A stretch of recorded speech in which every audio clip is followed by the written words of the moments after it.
welcome into this edition of the Dean Sancomb Show. I'm your host, Matt Keifer, Sports Information Director here for the California Vulcans. With me after a rare off weekend is head coach Dean Sancomb. Coach, the guys had to probably enjoy it, and yourself, the idea of being able to finally take a little bit of a Saturday off, but for you, the grind never stops in terms of recruiting. Yeah, it was funny not playing, and especially when you're playing well, you want to continue to play, but it was our bye in the week, and I think we used it right. We had a good practice Saturday, but we got some rest, took Sunday off, and back at it this week. So it was nice for the guys. We don't play a lot of guys, so hopefully we can come out fresh on Wednesday. Now, again, only one game to talk about. It was a big one, and again, helped extend the winning streak there. Played Seton Hill here at home last Wednesday, so basically just a week ago now. One of those games, Seton Hill has been a much improved team, new head coach, new philosophy, same players, but a totally different result in terms of their win-loss record this year. Yeah, like I said last week, they play like no other in our league, which is nice. They play 2-3 zone. They're very active in it. They play very hard. And then on the offensive end, I think they push the ball as hard as anybody in the conference. They really try to get easy baskets, and they do a good job running the floor, and they move and share the ball extremely well. So for us to come out on top, we had to play well to get the win. Yeah, in that game on Wednesday, Vulcans ended up earning a 60-68 win. Definitely see what you mean by the 2-3 zone. It was nonstop. It was all day, but really balanced scoring for the guys there. Was it 5 different guys in double figures? Exactly what you like there in terms of production from an offensive standpoint. Yeah, I thought the key for us offensively was our ball movement. The ball touched a lot of guys' hands, and they made good decisions. Obviously, I think we had 4 or 5 turnovers in the game. We took care of the ball, and we were able to get good shots, and we shared the ball. And that's why, when you have 5 guys in double figures, the ball movement's good, and everybody's getting a chance to touch it. And then obviously you have to convert, and our guys were able to convert. And to score 80 points against them is a good number for us. Yeah, 2-3 zones are really difficult there. You had to go inside, outside a little bit with it there. You were exactly right on 5 turnovers. As a coach, you got to love any game you have 5 turnovers. You really have to like your chances of winning a game when you keep control of the ball that much. Yeah, they did a great job. And, it's not just one person. Donald handles it a ton and did a great job with it. But everybody had a ton of touches that game because we were moving it, and we just made good decisions. And it was a big part of the reason why we were able to win the game. And, when you turn it over 5 times in a game, that doesn't happen very much. We average about 12 a game, so that's well below our average, so that was very key in the win.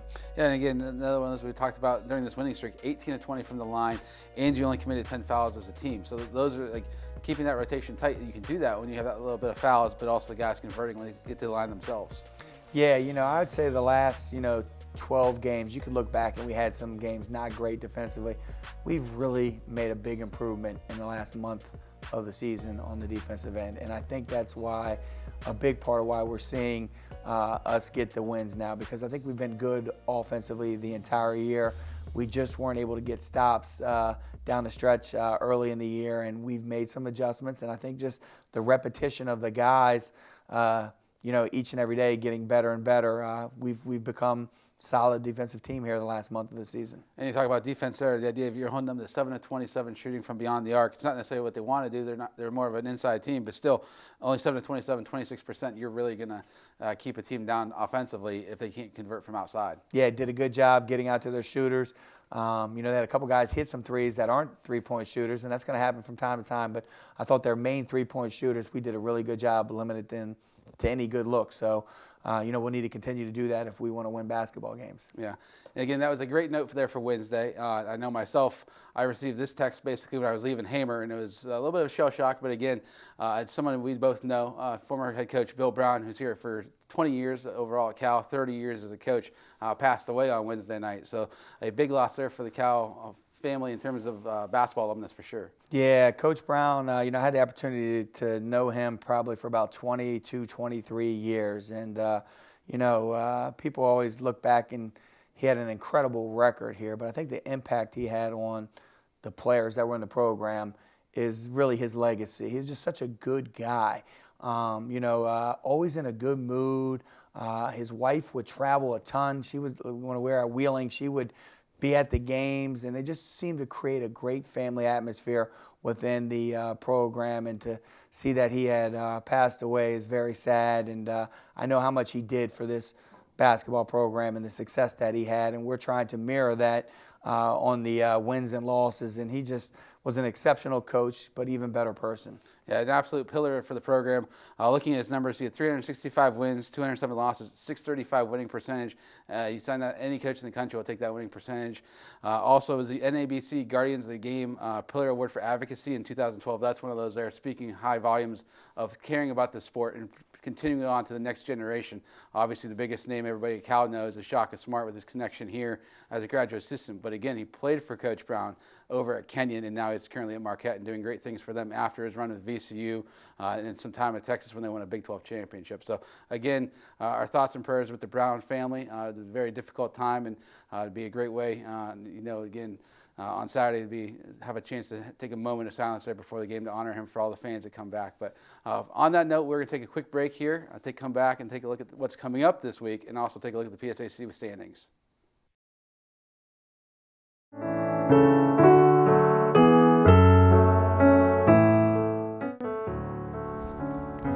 Hi everybody, welcome into a brand new show here on CUTV. I'm your host Tom Caton, and you are all tuning into the very first official episode of Caton's Corner.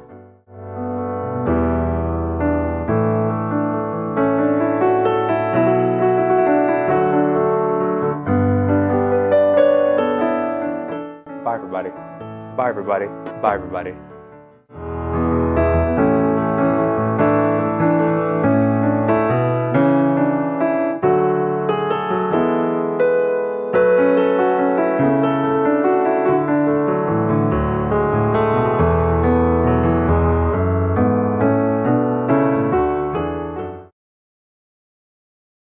Are you looking for student housing that is convenient, fits your budget, and promotes independent living?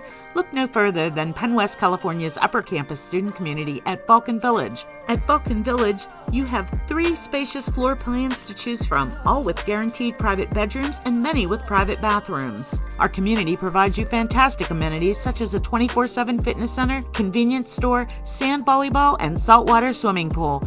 All apartments are fully furnished and have full kitchens and laundry. Utilities, internet, parking, recreation, and events all included. We provide you an all-inclusive experience that can't be beat. Schedule a tour and learn more today at vulcanvillage.com. Live here. Live well.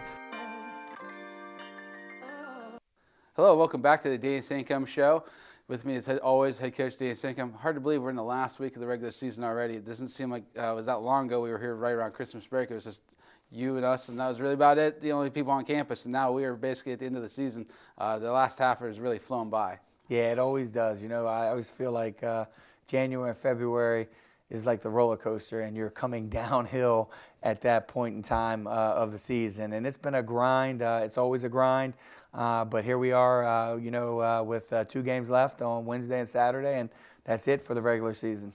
Yeah, we say it's February, but right now it definitely feels like a March feeling with the impact of the games that have left, and also the seeding is still left to go. But looking at this week, first road trip on Wednesday to UPJ, a team that's right there in the thick of the hunt for 2 or 3 seed in the PSAC. Obviously still led by John Paul Kromka. Rocavino's the head coach, been there forever, and the guys, you know what you're going to get when you face UPJ. It's just a matter of getting the guys to execute. Yeah, absolutely. I think Coach Rocavino's been there 33 years. I think it's his 33rd year, and it seems like Kromka's been there for all 33 to me. He's been there and such an impact player and a great player for them. But they're the most efficient team in our league. They are very good offensively because they share the ball. He obviously is the centerpiece and does a lot of scoring, but he can beat you with the pass. He can beat you with the rebounding. But their other guys are great players, and they're very senior-oriented. They know what they're supposed to do. They stay within themselves on the offensive end. They share the ball. The ball doesn't stick with anybody. It's great ball movement. They cut well. They get a lot of easy baskets. So they prevent a lot of trouble for anybody on the defensive end when you're talking about your team's defense. So we've got to be ready to be active and defend multiple things if we want to have a chance to win the game. So again, that's Wednesday. Then Saturday, you face one of the best players, Player of the Year candidate in Kromka. You come back on Saturday and facing multiple guys who are legitimately all conference, all Player of the Year caliber guys for IUP. Yes, they have 1 loss this year, but again, only 1 loss, and it's coming for the last game of the regular season. So a game there, you guys know each other extremely well over the last few years. Played them a lot last year in the postseason.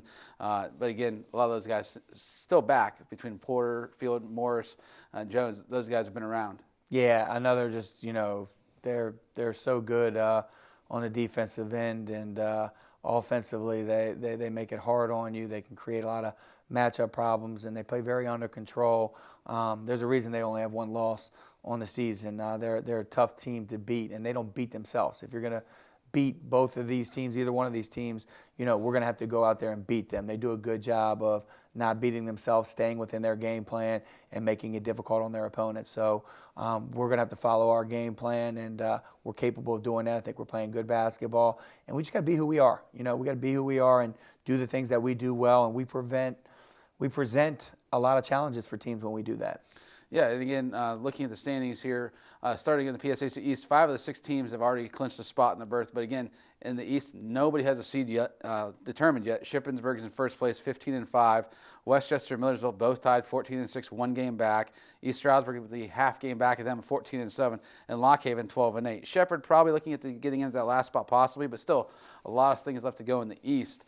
And a lot of those teams you end up seeing over in crossover play this season. Yeah, I think we saw most of the ones at the top of the league, and that their side is very, just jumboed up. Kutztown is making a hard run right now. They had a lot of injuries this year, and I think if they win out, they'll get in. So between them and Shepherd, who are both 2 very good basketball teams, one of them will be on the outside looking in when it's all said and done. And then turning our attention here into the West, as we referenced, IUP 1 loss, sitting at the top of it, 21 guaranteed. They're the one of the seeds, the only seed actually in the PSAC that's clinched a spot. But Mercyhurst and UPJ, one game separating the two. Mercyhurst is the 2 seed, 16-4. They are at Seton Hill and at Gannon this week. And then UPJ, 15-5, home against Cal. And then they got to travel to Slippery Rock in the last game of the regular season. So those ones aren't easy. And you look at the 4, 5, 6, Cal, Seton Hill, Slippery Rock, 11-9, 11-10, and 9-11. So everybody's right there still. There's really no separation. We've played basketball since November, and there's no separation in the standings there looking at the PSAC at this point in the year. Yeah, and we really look at ourselves. We really control our own destiny as far as the 4 seed. We got to figure it out. And we had to play really good basketball this week. We know that. I think we're excited about having the opportunity to do that. But I can't think of 2 better teams to play before you have to get ready for postseason basketball than Pitt Johnstown and then IUP. So, we're excited and looking forward to the challenge. Yeah, and again, that's what's coming up this week. But again, we're going to also take a minute here, probably our last show of the season. But looking at the guys that have really been impact players and how they've transformed their game. Obviously, you start at the beginning there. Zero Jermaine Hall Jr. coming back after a redshirt year.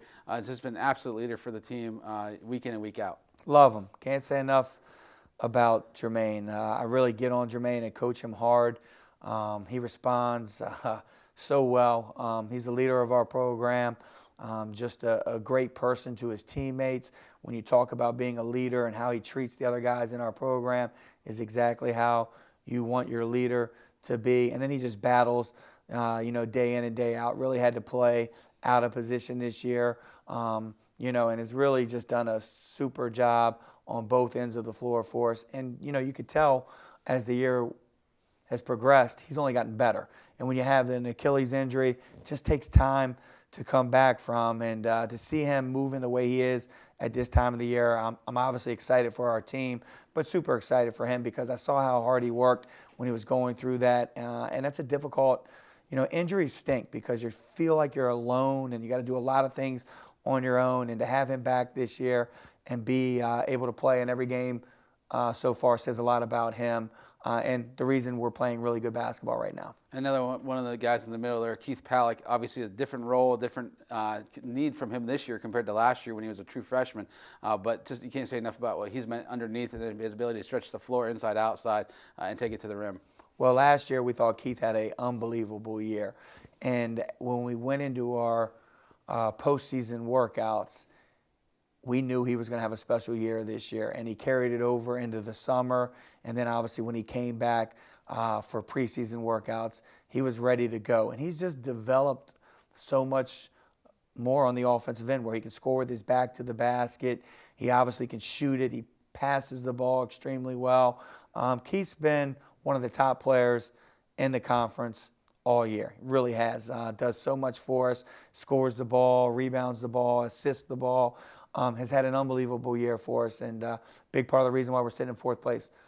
Yeah, and it's crazy. The only other guy back from last year is DJ Slaughter, a guy who was a bench guard last year, a couple of spot starts, but really he's been starting every game at the point guard. First semester really had to handle the ball almost the entire game once Donald came onto the court there. But again, DJ Slaughter been a huge impact for you this year, starting almost every game at point guard.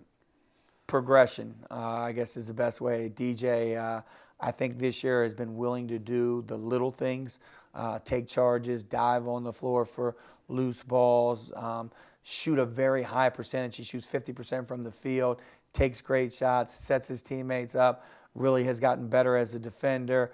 And DJ has had a big year for us and has stepped up and done a lot of things for us this year. Then we're looking at a couple of new guys here to wrap it up. KJ McCurg, third year, technically freshman, but again, had playing experience up in the New England States, came back home being from Morgantown. You get a chance to see him and being a guy who can fill it up in scoring, but also bow and take charges as well almost every game. He has been one of the best all-around players in our conference this year. He scores the ball for us. He plays great defense for us. He rebounds the basketball for us. He has improved as the year has went on.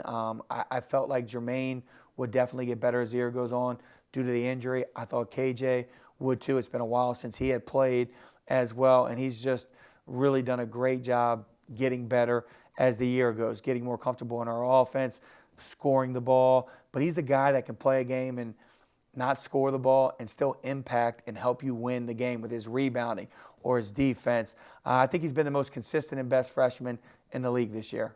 From start to finish, I think he's been the best freshman in our conference this year. And another new face there, but again, a local product from Whitfield, Steel Valley. Played at Westchester last year, but comes back home. Cam Pollock this year, one of the best three-point shooters, best basically catch and shoot guys in the league. Yeah, he does a great job with that, but I'm more excited over the last 6 weeks with his defense. We know he could score the ball, and he's not just a shooter because he can put the ball on the floor and score and create. He passes the ball well. He's a great offensive player, but the defense has gotten better as the year has went on, and it's helped our team. He's really guarding at the highest level that he has, and he's responded. I've really asked him to be a defender. We don't take possessions off on that end, and he's really bought into that, and he's scored the ball. Possibly, one of the better shooters in our region. When his feet are set, can knock it down, but he can make plays. He comes off ball screens, gets some guys easy baskets, can get to the basket, and has been so consistent for us this year. And then off the bench here, Donald White had been invaluable there off the bench in the second semester here, finally getting on the court after injuries. Wrote his start to his career with COVID, but again, one of the best ball handlers around in terms of just his ability to create shots and even get his shot off given his size. Yeah, Donald has been such a big spark for us. He is super talented, can do so much with his quickness, and we were, again, same injury, Jermaine. Very difficult to come back from an Achilles injury. And if you've watched his play, his speed has come back. He's so quick. He puts so much pressure on the defense, and he's such a willing passer. He makes the other guys better. His assist-to-turnover ratio for a true freshman is absolutely ridiculous. He's been great for us, taking care of the ball. He defends extremely well on the ball. He's a guy, I think if he plays, the entire year, he's one of the top, if not top freshmen in our league. He's been spectacular for us and really has helped our team as the season went on. After the first 8 games, I still think it took him 5 or 6 games to get his legs under him and get accustomed to playing again. And he puts a lot of pressure. When he's making shots, he's almost impossible to guard. And then there you have Kate Hand, been a nice addition there from La Roche. Was a freshman of the year at Division III level in that conference last year, but been giving you big minutes off the bench in terms of one of your top bigs. He's played great for us. He brings toughness. He works extremely hard. I love his work ethic. You guys don't see it in practice, but he brings it every day. He's got great energy. When he's on the floor, he gives everything he has. When he's on the bench, he is totally engaged in the game. He's going to be a player that continues to get better just because his mindset. I think as the years come, people will start to see him doing things and be like, wow, he's doing that now. And his work ethic is great, along with the other guys that we've talked about. They work extremely hard, and that's why we've been able to get this season turned around. Yeah, that's the 7 guys there. But again, your roster is much bigger than that. Those guys come there every day in practice, give them minutes, spot time when they can on the court. But you have the guys that are outside the 7 that people just don't see on a day in and day out basis in the games because the rotation's tight. But they're there on the bench, they're cheering on their guys, warm-ups are ready to go. So your other guys are there. It's just, again, the top 7 is what we really see there. But you see them day in and day out in practice. Yeah, everybody on our team, like, they sell out, whether it's in practice, during the games, cheering for each other. We got a tight-knit group. I know everybody wants to play. I get that.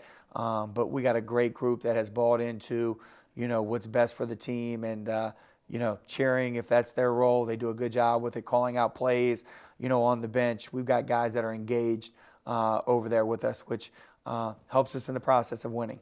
Yeah, you got 2 big chances here to get some W's here. The last week of the regular season, first tomorrow at UPJ, then home against Saturday versus IUP, one of the top teams in the country, and then PSAC tournament next week. Who is against, where it's at, we don't know yet. That's for this week to determine. But again, you can check out all the action on CUTV and calvulcans.com. Coach, thanks as always for helping us out here this year and give us an insight there in the program. Appreciate it. Thanks for having me.